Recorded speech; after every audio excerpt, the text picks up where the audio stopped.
કારણ કે સારા અભ્યાસથી intellect બુદ્ધિમત્તા develop થાય છે. સારા અભ્યાસથી એટીટ્યુડ્સ એટલે કે અભિગમ એનો વિકાસ થાય છે. સારા અભ્યાસથી એક્સપ્રેશન પાવર એટલે કે વ્યક્ત થવાની શક્તિ એ પણ ખીલે છે.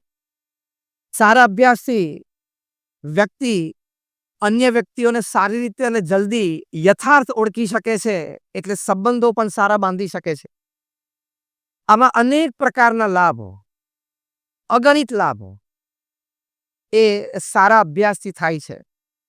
માટે અહીંયા બહુધા તમે યુવાન માતા પિતા બેઠા છો, એક શુભ સંકલ્પ આજના દિવસે જ્યારે જુનાગઢ શહેરને BAPS વિદ્યા મંદિર પ્રાપ્ત થઈ રહ્યું છે, જેમાં 2400 વિદ્યાર્થીઓ ભણશે નર્સરીથી માંડીને 12મા ધોરણ સુધી. આજથી માંડીને આવતા 2-3 વર્ષ સુધીમાં કાર્યરત થઈને 1000થી પણ વધારે વિદ્યાર્થીઓ હોસ્ટેલમાં રહેશે. બાકીના માટે ડે સ્કૂલ છે. એવા શુભ પ્રસંગે આપણે અહીંયા આવ્યા છીએ, તો સંકલ્પ કરજો કે આપણે આપણા સંતાનોને સારામાં સારો અભ્યાસ કરાવવો છે. તમે તમારા સંતાનોને સારો અભ્યાસ કરાવશો એટલે એના જીવનમાં બહુ જ મોટું પરિવર્તન આવી શકે છે. સ્થૂળ પરિવર્તનની આપણે વાત હમણાં સમજ્યા, પણ બીજી જે વાત છે આ આંતરિક પરિવર્તનની છે. He knows change, he understands change, he can welcome change. એ પરિવર્તનને સમજી શકે છે, પરિવર્તનને સ્વીકારી શકે છે અને પરિવર્તન પ્રમાણે પોતાનું જીવન છે ઘડી શકે છે. આ સારા અભ્યાસનો બહુ જ મોટો લાભ છે. અને સારો અભ્યાસ કરાવશો તો હમણાં જેમ પરમ પૂજ્ય કોઠારી સ્વામીએ કહ્યું કે વિદ્વાન સર્વત્ર પૂજે, કે વિદ્વાન છે બધે જ પૂજાય છે. કાલે સવારે કોઈ નાની મોટી તકલીફ આવી, દેશકાળ યોગ્ય અયોગ્ય રહ્યા, સ્પર્ધાઓ દિન પ્રતિદિન કટથ્રોટ કોમ્પિટિશન કોર્પોરેટ વર્લ્ડમાં છે, એ વખતે સારો અભ્યાસ છે એ તલવાર અને ઢાલ બંનેનું કામ કરી શકે. અને ખૂબ સારો અભ્યાસ કર્યો હોય, સારી 2 કે 3 પ્રોફેશનલ ડિગ્રીઝ પ્રાપ્ત કરી હોય, તો એ યુવાન ક્યાંયથી પાછો ન પડે. એટલે પ્રમુખ સ્વામી મહારાજ જ્યારે વિદ્યાર્થીઓને વાત કરતા, અમે અક્ષર પુરુષોત્તમ છાત્રાલય વિદ્યાનગરમાં ભણ્યા, BAPS દ્વારા સંચાલિત અનેક સ્કૂલ, અનેક છાત્રાલયો છે. જ્યારે પ્રમુખ સ્વામી મહારાજ ત્યાં પધારતા ત્યારે અમને અવશ્ય વાત કરતા કે બધા યુવાનોએ ખૂબ સારો અભ્યાસ કરવો. એમના એ વિચાર, એમના એ અભિપ્રાયના આધારે અત્યારે આપણે વાત થઈ રહી છે.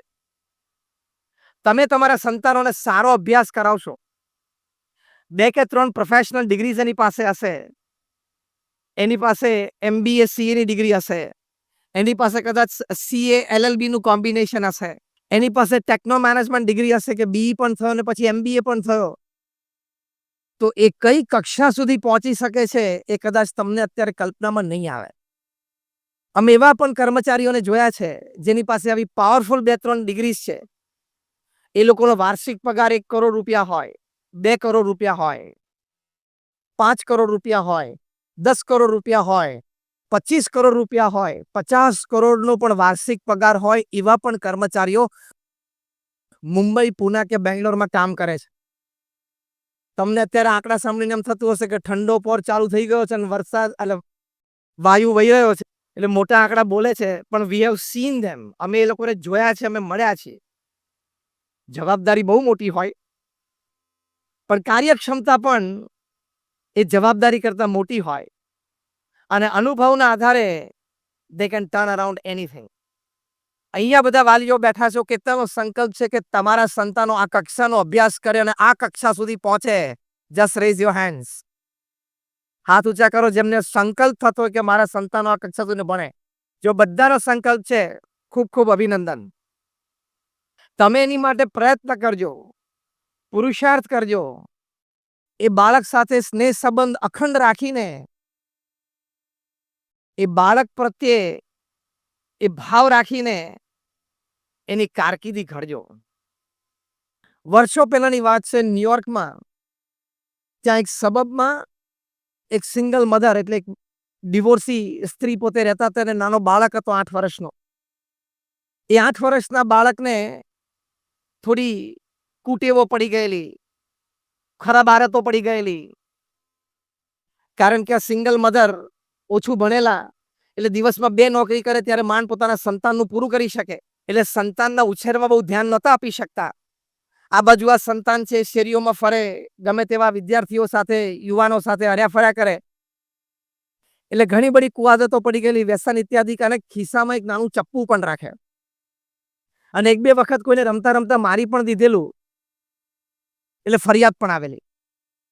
આ બધી વાત એની માતાને ખબર પડી. તેની માતાને એમ થયું કે હું સમય નથી આપી શકતી, એ મારી ખોટ છે, પણ મારે મારા બાળકનું ભવિષ્ય ખૂબ ઉજ્જવળ બનાવવું છે. I want to make the career of my child very bright. એ સંકલ્પ એમને થયો. એક પોઝિટિવિટી, સકારાત્મક ઉર્જા અંદર પ્રગટ થઈને એમને વિચારો આવવા માંડ્યા.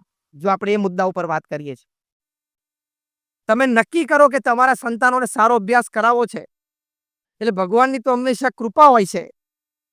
અને ભગવાને આ મનુષ્ય શરીરની, બુદ્ધિની ને ભાવનાઓની રચના કરી છે. એમાં નેચરલ ઇનબિલ્ટ સિસ્ટમ છે કે તમને સારી ભાવનાઓ અને સારા વિચારો પ્રગટ થાય.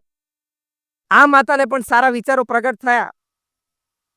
અને માતાએ પોતે રોજ સાંજે, આમ તો થાકી ગયા હોય 2 જોબ કરીને, પણ એ બાળક સાથે બેસે ને સારી સારી વાતો કરે, મહાપુરુષોના જીવન ચરિત્રની વાતો કરે. એ માતાને ખબર હતી કે મારા બાળકના ખિસ્સામાં એક ચપ્પુ છે, પણ એ માતાએ કોઈ દિવસે બાળકને કીધું નહીં કે આ ચપ્પુ તું મને આપી દે. માતાની ઈચ્છા હતી કે મારે એને સમજાવવા છે. પછી માતાએ કીધું કે બેટા, તને ખબર છે આપણી આ સ્ટ્રીટ એટલે કે શેરી છે, એના ખૂણે એક મોટો બંગલો છે? તો કે હા, હું જોઉં છું ને. ત્યાં એક બહુ મોટા ડોક્ટર રહે છે? તો કે મને ખબર છે ને. એ બહુ મોટી ગાડીમાં ફરે છે? તો કે મને ખબર છે ને. કે બેટા, તારે આવા મોટા બંગલામાં, આવી મોટી ગાડીમાં તારે પણ ફરવું છે? તો કે હા. કે બેટા, તને ખબર છે બધા એમને ખૂબ આદર આપે છે? તો કે ખબર છે ને. તારે આવો આદર પ્રાપ્ત કરવો છે? તો કે હા. તો કે બેટા, છે ને એ ચપ્પુ વાપરે છે. એટલે પેલા નાના બાળકને તો બહુ આશ્ચર્ય થયું. એની માતાએ કીધું કે તો ચપ્પુ રોજ વાપરે છે, ચપ્પુ ભેગું જ રાખે છે. એટલે પેલા બાળકને એમ થયું કે હું આ રાખું છું ચપ્પુ, એ યોગ્ય છે એવું મારી માતા કહેવા માંગે છે. પછી માતાને સમજાયું કે બેટા, એની પાસે જે ચપ્પુ છે ને એનાથી લોકોના દુઃખ અને દર્દ દૂર કરે છે, અને તારા ખિસ્સામાં જે ચપ્પુ છે ને એનાથી લોકોને દુઃખ પહોંચે છે. કારણ કે ચપ્પુ વાપરવાની પ્રક્રિયા એ શીખેલા છે, તારે શીખવી છે. See, this is the way you train your children. આ રીતે તમારે તમારા સંતાનોને સંસ્કાર આપવાના. જે શિક્ષણ સાથે સંસ્કારની વાત છે એ આ રીતે થાય. પેલા બાળકને બહુ ઇંતેજારી જાગી કે મારે મોટો બંગલો, મોટી ગાડી, આટલો બધો સમાજનો આદર પ્રાપ્ત કરવો છે, માટે મારે આ ચપ્પુ વાપરવાની રીત એ બરોબર શીખવી પડશે. એની માતાએ કીધું કે અત્યારે તું રીત શીખ્યો નથી, એટલે આ ચપ્પુ તું અત્યારે મને આપી દે. તું રીત શીખીશ એટલે આ જ ચપ્પુ તને પાછું આપીશ. પછી સમજાવ્યું કે પેલા સર્જન છે, ડોક્ટર છે, એ ઓપરેશન કરે છે, સર્જરી કરે છે, અને ચપ્પુ એ વાપરે છે. આવી રીતે લોકોના દુઃખ દર્દ દૂર કરે છે. તું સારું ભણ. અને ઇગ્નાઇટ થયો બાળક, અને એને સારો અભ્યાસ શરૂ કર્યો. મેરિટ્સ, ક્રેડિટ્સ મળ્યા, કોલેજમાં ગયા, મેડિસિન ભણ્યા. અને તમને આશ્ચર્ય થશે કે આ બાળક મેડિસિન ભણ્યો, મોટો ડોક્ટર થયો, એ અત્યારે ત્યાં અમેરિકામાં મેડિકલ ડિપાર્ટમેન્ટમાં એમનું ખૂબ મોટું નામ અને ખૂબ મોટી પ્રતિષ્ઠા. હું વાત કરું છું ડોક્ટર બેન કાર્સનની. એમના જીવન ચરિત્રની આ વાત છે. અત્યારે ત્યાં પોતે પીડિયાટ્રિક ન્યુરોલોજીમાં હેડ ઓફ ધ ડિપાર્ટમેન્ટ છે. અને જે સિયામીઝ ટ્વિન્સ જન્મેલા, કે એક જોડકા જન્મેલા, એ બંને માથાથી જોડાયેલા હતા. જુદા પાડે તો એકનું તો ચોક્કસ મૃત્યુ હતું, બીજાનું પણ થાય એવી 50% શક્યતા હતી. દુનિયાભરના ડોક્ટરોએ એને છૂટા પાડવાની ના પાડી, ત્યારે બેન કાર્સને ચેલેન્જ લીધી અને નોન સ્ટોપ 22 કલાક સુધી ઊભા ઊભા ઓપરેશન કરી સિયામીઝ ટ્વિન્સને જુદા પાડ્યા. બંને બાળકો જીવે. આજે બંને બાળકો યુવાન છે. એ બાળક ખિસ્સામાં ચપ્પુ રાખતો હતો, પણ એ ચપ્પુનો ઉપયોગ વધારે સારી રીતે કેવી રીતે કરવો, એક ઓછી ભણેલી માતા એના બાળકને આવી રીતે સંસ્કાર આપ્યા, અને દુનિયાને અત્યારે આ એક બહુ જ મોટા ન્યુરોસર્જનની ભેટ આપી. હમણાં જ લગભગ 2 વર્ષ પહેલા જ એ અમેરિકાના પ્રેસિડેન્શિયલ ઇલેક્શનમાં પણ ઊભા રહેલા. પછી પાછું ફોર્મ પાછું ખેંચ્યું, પણ એક અક્ષરની એમની પ્રસિદ્ધિ છે. એટલે આ પ્રસંગ પરથી આપણે એટલું શીખવાનું કે મા બાપ જો અંગત રસ લે, સમય ફાળવે અને પોતાના સંતાનને સારી રીતે સમજે, તો એ સંતાનને શિક્ષણમાં પણ તૈયાર કરી શકે, સારી ડિગ્રી પણ પ્રાપ્ત કરી શકે, અને એ સંતાનને સંસ્કાર પણ સારા આપી શકે. બેન કાર્સન સારા અભ્યાસ પણ એમને સારો કર્યો અને એક સંસ્કારી વ્યક્તિ તૈયાર થયા. This is the role that parents can play in their children's lives. તમને બધાને હવે એમ થાય છે કે આવો રોલ મારે મારા સંતાનોમાં પણ ભજવવો છે? યસ ઓર નો? બધાની ઈચ્છા છે તો you can start from today. આજથી તમે આ વાતની શરૂઆત કરી શકો છો. તમારા સંતાન સાથે બેસવાનું, એની સાથે વાતો કરવાની, એની વાતો સાંભળવાની, તમારે પણ સારી સારી વાતો પ્રેરણાદાયી એને કરવાની અને એને સારા સંસ્કારની વાતો કરવાની. તો આવા સંતાનો તમે પણ તૈયાર કરી શકો છો. અમે ત્યાં હૈદરાબાદ ગયેલા, હૈદરાબાદ પબ્લિક સ્કૂલમાં એક કન્વેન્શનમાં, જ્યાંથી માઇક્રોસોફ્ટ કંપનીના અત્યારના ચેરમેન એન્ડ સીઈઓ સત્ય નદેલા ભણેલા છે. એ સ્કૂલ આજે ગૌરવ લે છે કે સત્ય નદેલા અહીંયા ભણ્યા છે. અમે ત્યાં ગયા ત્યારે અમે સાહજિક પ્રિન્સિપલને એમનો ઇતિહાસ પૂછ્યો. ત્યારે અમને કહ્યું કે સત્ય નદેલા ના પેરેન્ટ્સ, એમના માતા પિતા, એક પણ પ્રસંગ હૈદરાબાદ પબ્લિક સ્કૂલનો એવો નથી જ્યારે સત્ય નદેલા અહીંયા ભણતા હતા ત્યારે પેરેન્ટ્સ ટીચર્સ મીટમાં ગેરહાજર રહ્યા હોય. એક પણ મહિનો એવો નથી ગયો કે જ્યારે સત્ય નદેલાના માતૃશ્રી સ્કૂલમાં સત્ય નદેલાના દરેક શિક્ષકોને મળવા ન આવ્યા હોય. હવે અંતરદ્રષ્ટિ કરો. સત્ય નદેલા જ્યારે માઇક્રોસોફ્ટના ચેરમેન બન્યા, એટલે કે બિલ ગેટ્સની ખુરશી ઉપર બેઠા, ત્યારે સત્ય નદેલાએ પહેલા જ દિવસમાં ઇન્ટરવ્યુમાં એમને પ્રશ્ન પૂછવામાં આવ્યો કોઈ પત્રકાર તરફથી કે તમે આ કક્ષા સુધી પહોંચ્યા કારણ કે ભારતમાં ભણેલો બાળક, યુવાન, એ અમેરિકા જઈને સાવ $5-10 પોતાની કારકિર્દી શરૂ કરે અને માઇક્રોસોફ્ટ ઇન્કનો ચેરમેન બને, એ કઈ કક્ષાની પ્રગતિ અને કઈ કક્ષાની ઊંચાઈ કહેવાય. સત્ય નદેલાએ પ્રશ્નના ઉત્તરમાં કહ્યું that the biggest role that anybody has played in my life, in my reaching this position, is my father and my mother. કે હું એક સામાન્ય વિદ્યાર્થી હૈદરાબાદનો અને માઇક્રોસોફ્ટનો ચેરમેન બન્યો, બિલ ગેટ્સની ખુરશી ઉપર હું આજે બેઠો છું, એની પાછળ સૌથી મોટો જો કોઈનો રોલ હોય તો એ મારી માતા અને મારા પિતાનો છે. તમે આજે માતા પિતા અહીંયા બેઠા છો અને એક શિક્ષણ સંકુલના ઉદ્ઘાટન લોકાર્પણ સમારે બેઠા છો, તો તમે પણ સંકલ્પ કરો કે બેન કાર્સન અને સત્ય નદેલા જેવા મારા સંતાનો પણ તૈયાર થાય. એવો અભ્યાસ આપણે એમને કરાવો છે. કારણ કે આપણે ભારતને 2025 સુધીમાં $5 ટ્રિલિયન ઇકોનોમી બનાવી છે. આપણે ભારતને વિકસિત દેશ બનાવવો છે. એટલે આપણે આ કક્ષા સુધી કાર્ય કરવું છે. આ શિક્ષણની સાથે સંસ્કાર પણ આપવાના. બ્રહ્મ સ્વરૂપ પ્રમુખ સ્વામી મહારાજ આ બાબતે ખૂબ જાગૃત હતા. જેમનો જન્મ શતાબ્દી મહોત્સવ આ વર્ષે અમે ડિસેમ્બર 15 થી જાન્યુઆરી 13 સુધી અમદાવાદમાં એસજી હાઈવે પર ભાડજ અને આંગણેજ ચોકડી વચ્ચે 750 એકર ઉપર ઉજવી રહ્યા છીએ. આ 750 એકર ઉપર તમામ જે ખેડૂતોની જગા છે, એ ખેડૂતોમાંથી કોઈ બીએપીએસના સત્સંગી નથી, પણ અમારા વડીલ સંતોએ એક જ મીટિંગ કરીને એમને કહ્યું કે અમારે અહીંયા ઉત્સવ કરવો છે. એ લોકોએ કીધું કે અમારે કોઈ રિએમ્બર્સમેન્ટ જતું નથી, પ્રમુખ સ્વામી મહારાજ માટે ઉત્સવ કરો છો, અમે અમારી જમીન તમને આપીએ છીએ. 750 એકર ઉપર આ ઉત્સવ ઉજવા છે. ભવ્ય બધા 5 જેટલા મોટા એક્ઝિબિશન્સ થશે. ફેમિલી વેલ્યુઝ ઉપર થશે, વ્યસન મુક્તિ ઉપર થશે, હેલ્થ એન્ડ હાઇજીન ઉપર થશે, આઝાદી કા અમૃત મહોત્સવ ઉપર થશે. દુબઈમાં અત્યારે એક્સપોમાં જેવા ગ્લો ગાર્ડન્સ છે, એવા ગ્લો ગાર્ડન્સમાં પ્રમુખ સ્વામી મહારાજનું જીવન અને કાર્ય ખૂબ સારી રીતે પ્રદર્શિત કરવામાં આવશે. રોજ પ્રોફેશનલ કોન્ફરન્સીસ થશે. ચાર્ટર્ડ એકાઉન્ટન્ટ્સ હોય, ડોક્ટર્સ હોય, ફાર્માસિસ્ટ હોય, એ બધાની કોન્ફરન્સીસ રોજ થશે. લગભગ 30-40 એકર જગ્યા ઉપર આખી બાલનગરી, જેમાં એન્ટરટેઇનમેન્ટ અને એનલાઇટનમેન્ટ બંને બાળકો દ્વારા અપાશે.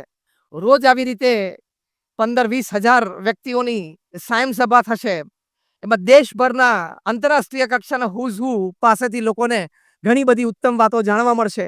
એમનો સન્માન સત્કાર સમારંભ પણ થશે. અક્ષરધામ જે તમે દિલ્હીમાં જોયું, એની પ્રતિકૃતિ બહુ ભવ્ય થશે. આ તમામ વસ્તુઓ આપણે વિડીયોમાં જોઈ. મુખ્ય વાત આ ઉત્સવ સંબંધી એ વાત કરવાની કે આ ઉત્સવ 1 મહિના સુધી ચાલશે. એની માટે બીએપીએસ સંસ્થાના 30,000 સ્વયંસેવકોએ 1 મહિનો, 2 મહિના કે 3 મહિના રજા મૂકીને સેવા કરવા માટે તૈયાર થાય. આપણો જન્મદિવસ હોય ને ત્યારે આપણે બધાને આમંત્રણ આપવું પડે, ત્યારે સાંજ 5 મિત્રો ભેગા થાય. પ્રમુખ સ્વામી મહારાજની સ્થૂળ હયાતી અત્યારે પૃથ્વી ઉપર નથી. એમના ઉત્સવ, એમના 100th બર્થડે સેલિબ્રેશન્સમાં 30,000 સ્વયંસેવકો, પુરુષો, મહિલાઓ, યુવા, યુવતી, કિશોર, કિશોરી, બાળ, બાલિકા એ બધા શ્રદ્ધાથી જે પણ સેવા પ્રાપ્ત થાય એ સેવા કરશે. આ કેટલી મોટી વાત થઈ. એની પાછળનું કારણ શું?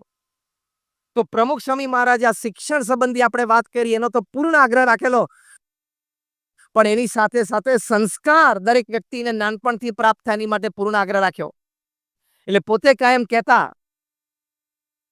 કે જો તમે તમારા સંતાનોને સંસ્કાર નહીં આપો તો એક દિવસ એવો આવશે કે તમારે સંપત્તિ અને સંતતિ બે ખોવાનો વારો આવશે. આવું એમને ઇન્વર્ટેડ કોમામાં વર્ડ ટુ વર્ડ અને લેટર ટુ લેટર કોટ કરું છું. ફરી વખત, જો તમે તમારા સંતાનોને સંસ્કાર નહીં આપો તો એક દિવસ એવો આવશે કે તમારે તમારી સંપત્તિ અને સંતતિ બે ખોવાનો વારો આવશે. એટલે આપણે શિક્ષણ સાથે સંસ્કાર જોઈએ. સંસ્કાર માટે પ્રયત્નશીલ ઘણા બધા બુદ્ધિશાળી વિચારકો, લેખકો બધા જ છે. બધાને જ આપણે આ પ્રસંગે ધન્યવાદ આપીએ છીએ અને આભાર માનીએ છીએ. પણ તમારે માતા પિતા તરીકે પણ જાગૃત રહેવું પડશે. એ તમારે સંસ્કાર આપવા હોય તો તમારે તમારી વાણી વર્તનમાં વિવેક ઘરમાં જોશે તો એને સંસ્કાર પ્રાપ્ત થશે. સ્કૂલમાં ખાલી શિક્ષકો એને વાત કરશે, અહીંથી અમે સંતો પણ પૂર્ણ પ્રયત્ન કરશું, પણ સ્કૂલમાં જેટલું રહેશે એના કરતા ડબલ ટાઈમ તમારા ઘરે રહેશે તમારી સાથે. તમારે વાણી વર્તનમાં વિવેક જોશે. એકવાર એક પિતા એના 13-14 વર્ષના કિશોરને લઈને અમારા મંદિરમાં આવ્યા અને એક સંતને એમને ફરિયાદ કરી કે સ્વામી મારો છોકરો સિગરેટ પીતો થઈ ગયો. અમારા સંતે એને પ્રશ્ન પૂછ્યો કે તમે નજરે જોયું છે કે કોઈની કીધેલી વાત અમને કહો છો? તો કે ના સ્વામી મેં નજરે જોયું છે, પૂછો એમને. ત્યાર પેલા કિશોરનું જરા મસ્તક નીચું થઈ ગયું, આંખ બંધ કરી દીધી. અમારા સંતે કીધું કે આવો બેસીએ. બેઠા. બાળકને એટલે કે પેલા કિશોરને બાજુ પર રાખીને પહેલો પ્રશ્ન એને પિતાને પૂછ્યો કે તમે પોતે સિગરેટ પીવો છો? તો કે હા. બીજો પ્રશ્ન પૂછ્યો કે તમે ઘરમાં સિગરેટ પીવો છો કે ઓફિસમાં? તો કે ના ઘરમાંય પીવું ને ઓફિસમાંય પીવું. ત્રીજો પ્રશ્ન પૂછ્યો કે કોક વખત ઘરે બેઠા હોય ને તમારે સિગરેટ પીવી હોય અને ઘરમાં સિગરેટ ન હોય એટલે કે બોક્સ ખાલી હોય ત્યારે તમે કોઈ દિવસ આ તમારા દીકરાને પાનના ગલ્લે મોકલ્યો છે? તો કે આ મોકલ્યો છે ને. એટલે અમારા સંત કે બસ ચેપ્ટર એન્ડ્સ. તમે ઘરમાં સિગરેટ પીવો છે તમારા સંતાને જોયું, તમે એના પાનના ગલ્લે મોકલ્યો એટલે એના પગ એ તરફ ચાલતા થયા. હવે છેલ્લો કાર્યક્રમ બાકી હતો એ જાતે કરી લીધો, એને સિગરેટ પીવાની ચાલુ કરી દીધી. એટલે શિક્ષણની સાથે સંસ્કાર આપવો હોય તો આજે આ વિદ્યા મંદિરના લોકાર્પણ સમારોહમાં તમારે વાલી તરીકે સંકલ્પ કરવો પડશે કે તમારે વાણી અને વર્તન એ બરોબર રાખવા પડશે. ઘરે તમારે પણ પવિત્રતા તરફ જીવન લઈ જવું પડશે. તમારે પણ સંસ્કાર એ તમારે પ્રદર્શિત કરવા પડશે જેથી સંતાનોને જોઈને શીખે.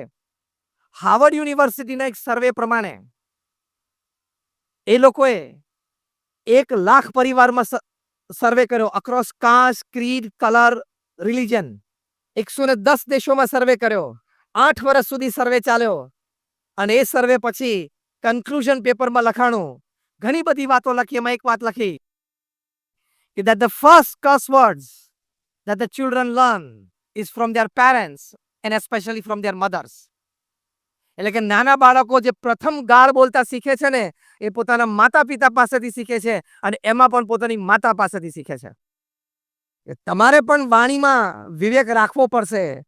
બહુ જ નાનો બાળક હોય 1, 2, 3 વર્ષ તો તમને એમ થાય કે બોયનું ધ્યાન નથી, એ તો રમે છે, રમકડાથી રમે છે અને એને કેવી બુદ્ધિ અત્યારે ના હોય કે કંઈક સમજી શકે. You are wrong. આટલો નાનો બાળક હોય એની પણ ગ્રાસ્પિંગ કેપેસિટી ફૂલ હોય છે, કારણ કે આપણી જીબી યુટ્યુબ અને વોટ્સએપે ભરી દીધી હોય, એની જોડે તો બધી જીબી ખાલી છે. મગજની એની બધી જીબી ખાલી છે. એ જે જોવે છે, જે સાંભળે છે એ બધું જ સીધું એને મગજમાં પ્રિન્ટ થઈ જાય. એટલે એને સંસ્કાર આપવાના. આપણે તો ગર્ભ સંસ્કારથી વાત આવે છે, 16 સંસ્કારની વાત આવે છે. એ બધા માટે આપણે ખૂબ જાગૃત રહેવું પડશે. હમણાં આવતા મહિને અમે સુરતમાં એક કાર્યક્રમમાં જવાના છીએ. 3 ડોક્ટર્સે ભેગા થઈને ગર્ભ સંસ્કાર ઉપર રિસર્ચ કરી છે. એમાં એક BAPS ના હરિભક્ત સત્સંગી છે કે આપણા વેદ ઉપનિષદમાં જે ગર્ભ સંસ્કાર અને સોળ સંસ્કારની વાતો છે એ આજે મોડર્ન સાયન્સે પણ સાબિત કરી છે. 500 પેજનું પુસ્તક લખ્યું છે એમણે. આ રિસર્ચ ઉપર એનો વિમોચન કાર્યક્રમ છે. એ પુસ્તક અમને બતાવ્યું અમને 3 દિવસ પહેલા ત્યાં આટલા આવીને, ત્યારે અમને પણ આશ્ચર્ય થયું કે આટલી બધી વાતો આપણા વેદો ઉપનિષદમાં આપણા શાસ્ત્રકારોએ લખી છે સંસ્કાર માટે, અને આ વાતો બધી જ વેસ્ટર્ન વર્લ્ડ, પશ્ચિમના દેશો, એના વૈજ્ઞાનિકોએ સાયન્ટિફિકલી, એક્સપેરિમેન્ટલી અને ક્લિનિકલી પ્રૂવ કરેલી છે. કેટલો ભવ્ય વારસો આપણી પાસે છે.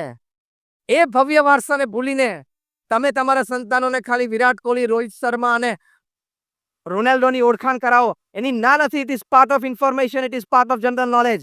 પણ એને શ્રવણ, નચિકેતા, ધ્રુવ, પ્રહલાદ એની પણ વાત કરો ને. તમે એને શ્રવણની વાત કરી હશે તો નાનપણથી એના અંતરમાં એવા સંસ્કાર હશે કે મા બાપની સેવા કરવી જોઈએ. તો કોઈક દિવસે જ્યારે મોટો થશે ને તમે ગરડા હશો અને તમને પગ દુખતા હશે તો પગ દબાવશે, બાકી ગળું તો છે જ ને. 4-5 વર્ષ પહેલા એક વોટ્સએપ ઉપર વિડીયો વાયરલ થઈ, તમે જોઈ હશે.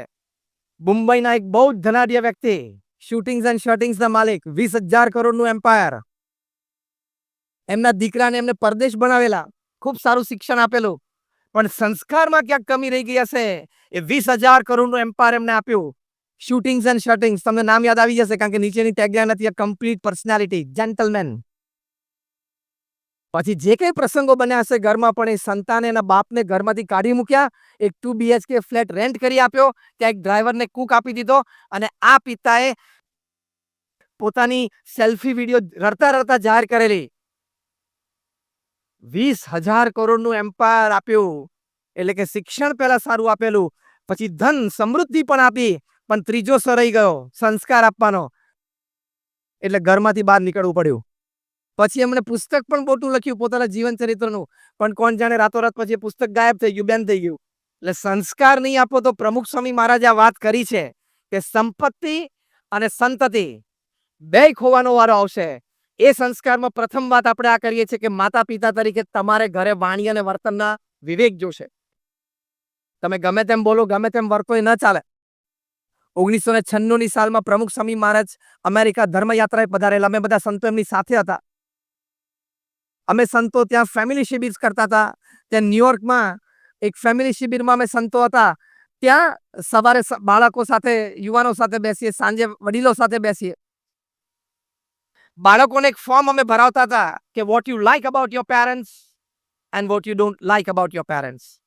કે માતા પિતા માટે તમને શું ગમે છે અને શું નથી ગમતું.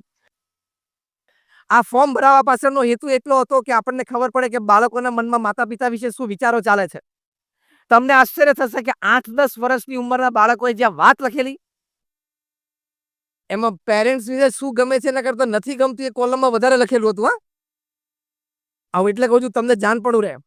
એક 8 વર્ષના બાળકે લખેલું, I don't like the way in which my parents treat my grandparents at home. 8 વર્ષના બાળકે આ લખેલું. શું? કે જે રીતે મારા માતા પિતા ઘરે મારા દાદા દાદીને ટ્રીટમેન્ટ આપે છે ને મને નથી ગમતું. Now check yourself. તમારા વૃદ્ધ માતા પિતાના જમવાના સમયે જો થાળી પછાડી, તમે એક થાળીનો રંકાર 25 વર્ષ પછી સાંભળવા માટે તૈયારી રાખજો. થાળીઓ ના પછાડતો તો તાળીઓ પાડજો.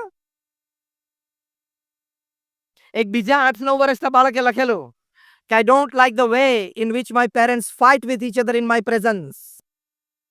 એટલે મારી હાજરીમાં મારા માતા પિતા એકબીજા સાથે ઊંચા સાથે બોલીને ઝઘડે છે, મને નથી ગમતું. તમારે કદાચ ઝઘડવું હોય તો છોકરા સ્કૂલે જઈને રાહ જોજો, પછી બારણું બંધ કરીને બોક્સિંગ રિંગમાં આવી જજો. એમની હાજરીમાં નહીં ઝઘડવાનું, નહીં તો એના સંસ્કાર પડી જાય, એટલે કે કુસંસ્કાર પડે. એટલે તમારે આ શિક્ષણ તો આપણે વાત થઈ, સંસ્કાર આપવા હશે તો પહેલી અગત્યની વાત છે તમારા વાણી અને વર્તનમાં તમારે વિવેક જોશે. હવે સંસ્કાર એટલે શું? આપણે સંસ્કાર શબ્દ બહુ સાંભળ્યો છે, ખૂબ બોલ્યા પણ છીએ, પણ what does it practically mean? એનો પ્રેક્ટિકલ મતલબ શું છે? તો સંસ્કાર, જે આપણે વાત કરી કે પરલોકની વિદ્યા, સંસ્કાર એટલે અનંત પ્રકારના જે સદગુણો છે એના જીવનમાં કેળવાય. સત્ય છે, દયા છે, અહિંસા છે, બ્રહ્મચર્ય છે, અન્યને મદદરૂપ થવું, અન્ય માટે પ્રેમ રાખવો, આવા અનંત પ્રકારના જે સદગુણો છે એના જીવનમાં કેળવાય, એ સંસ્કાર છે. એમ કરતા કરતા એ સદગુણોની સર્વોચ્ચ કક્ષા કે ભગવાન પ્રત્યેને શ્રદ્ધા અને ભક્તિ જાગે. અત્યારે પરમ પૂજ્ય મહંત સ્વામી મહારાજ છે એવા મહાન સંત પ્રત્યે એમને આદર પ્રેમ જાગે અને એ દ્વારા એ સત્શાસ્ત્રો પ્રમાણે પોતાનું પવિત્ર જીવન બનાવે, એને સંસ્કાર કહેવાય. પ્રમુખ સ્વામી મહારાજ એક વખત અમદાવાદમાં હતા. એક આઈએએસ થનાર યુવાને પ્રમુખ સ્વામી મહારાજને પ્રશ્ન પૂછ્યો કે જીવનના અંતે મૃત્યુ નિશ્ચિત છે, તો પછી જીવન જીવવાનો હેતુ શું છે? બહુ જ સ્પષ્ટ પ્રશ્ન પૂછાયેલો. પ્રમુખ સ્વામી મહારાજે પોતાના વિશાળ અનુભવ પરથી, પોતાના શાણપણામાંથી અને આપણા સત્શાસ્ત્રો કથિત માર્ગના આધારે ત્વરિત ઉત્તર આપ્યો. પ્રમુખ સ્વામી મહારાજ 5 વાક્ય બોલ્યા. પહેલો ઉત્તર પ્રમુખ સ્વામી મહારાજ આપ્યો કે પોતાની સાંસારિક જવાબદારીઓ બરોબર નિભાવવી. આ બહુ જ મોટા સંસ્કાર છે. બીજી વાત પ્રમુખ સ્વામી મહારાજે કરી કે સત્શાસ્ત્રો પ્રમાણે પવિત્ર જીવન જીવવું અને પોતાનું કાર્ય નીતિમત્તાથી કરવું. આ સંસ્કાર. આપણે વાત શું કરીએ છીએ? સંસ્કાર શબ્દનો પ્રેક્ટિકલ અર્થ શું? સંસ્કાર શબ્દથી આપણે સમજવાનું શું છે? ત્રીજી વાત પ્રમુખ સ્વામી મહારાજે કરી કે જેટલી થાય એટલી આપણે અન્યને મદદરૂપ થવું. આ મદદ અને સેવાના સંસ્કાર, સમાજ સેવાના સંસ્કાર. ચોથી વાત પ્રમુખ સ્વામી મહારાજે કરી જીવન જીવવાના હેતુમાં કે ભગવાન પ્રત્યેની શ્રદ્ધા અને ભક્તિ દ્રઢ કરવા. આ ભક્તિ સંબંધી સંસ્કાર. અને પાંચમી વાત પ્રમુખ સ્વામી મહારાજે કરી કે પોતાના આત્માનું કલ્યાણ કરવું. આ 5 વાત આપણા જીવનમાં બને એટલે સમજી લેવાનું કે આપણે પૂર્ણ રીતે સંસ્કારી છીએ. Again I am repeating fast. પહેલી વાત, પોતાની સાંસારિક જવાબદારીઓ બરોબર નિભાવવી. બીજી વાત, સત્શાસ્ત્રો પ્રમાણે પવિત્ર જીવન જીવવું અને પોતાનું કાર્ય નીતિમત્તા અને પ્રામાણિકતાથી કરવું. ત્રીજું, અન્યને મદદરૂપ થવું. ચોથું, ભગવાન પ્રત્યેની શ્રદ્ધા અને ભક્તિ દ્રઢ કરવા. અને પાંચમું, પોતાના આત્માનું કલ્યાણ કરવું. તમારી આખા દિવસની પ્રવૃત્તિમાં તમે જે પણ નાના મોટા કાર્ય કરતા હો, એ કાર્યોનો લક્ષ્ય આ 5 માંથી એક હોય, અથવા 2 હોય તો, અથવા 5 હોય તો તમે સમજવાનું કે તમે તમારા જીવનમાં સંસ્કારના માર્ગે ચાલી રહ્યા છો. You can check for yourself. આ 5 વાત તમારા જીવનમાં રોજ બનતી હોય જે